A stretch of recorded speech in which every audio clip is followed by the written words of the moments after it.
1980 সালে জনতা পার্টির প্রাক্তন সদস্যরা, যাদের মধ্যে অটল বিহারী বাজপেয়ী এবং লালকৃষ্ণ আদভানিও ছিলেন, ভারতীয় জনতা পার্টি বিজেএস প্রতিষ্ঠা করেছিলেন।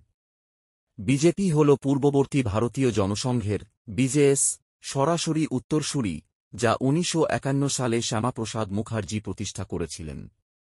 বিজেপির প্রতিষ্ঠাতা।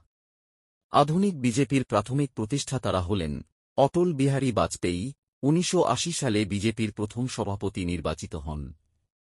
লালকৃষ্ণ আদভানি একজন বিশিষ্ট প্রতিষ্ঠাতা এবং দলের দীর্ঘকালীন নেতা।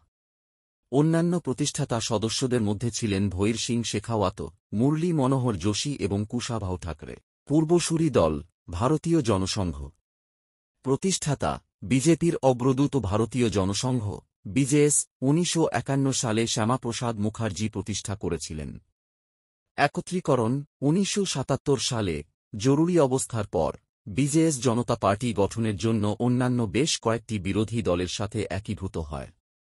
বিলুপ্তি 1980 সালে জনতা পার্টি বিলুপ্ত হয়ে যায় এবং প্রাক্তন জনসংঘের সদস্যরা বিজেপি গঠনের জন্য পুনরায় একত্রিত 1980 সালে অটল বিহারী বাজপেয়ী এবং লালকৃষ্ণ আদভানি সহ বেশ কয়েকজন নেতা ভারতীয় জনতা পার্টি বিজেপি প্রতিষ্ঠা করেছিলেন।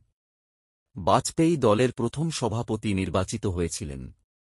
বিজেপির পূর্বসূরি। বিজেপির শিকড় ভারতীয় জনসংঘ বিজেএস এ নিহিত, যা 1951 সালে শ্যামাপ্রসাদ মুখার্জি প্রতিষ্ঠা করেছিলেন। বিজেএস অন্যান্য রাজনৈতিক দলগুলির সাথে 1977 সালে জনতা পার্টিতে একীভূত হয়।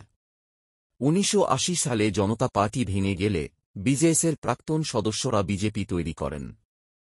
ভারতীয় জনতা পার্টির মূল প্রতিষ্ঠাতা অটল বিহারী বাজপেয়ী, লালকৃষ্ণ আদভানি, মুরলী মনোহর যোশী, নানাজি দেশমুখ, সিকান্দর বক্ত, বিজয় কুমার মালহোত্রা, বিজয় রাজে সিন্ধিয়া, ভৈরন সিং শেখাওয়াত, শান্ত কুমার, রাম জেঠমালানি, জগন্নাথরাও যোশী।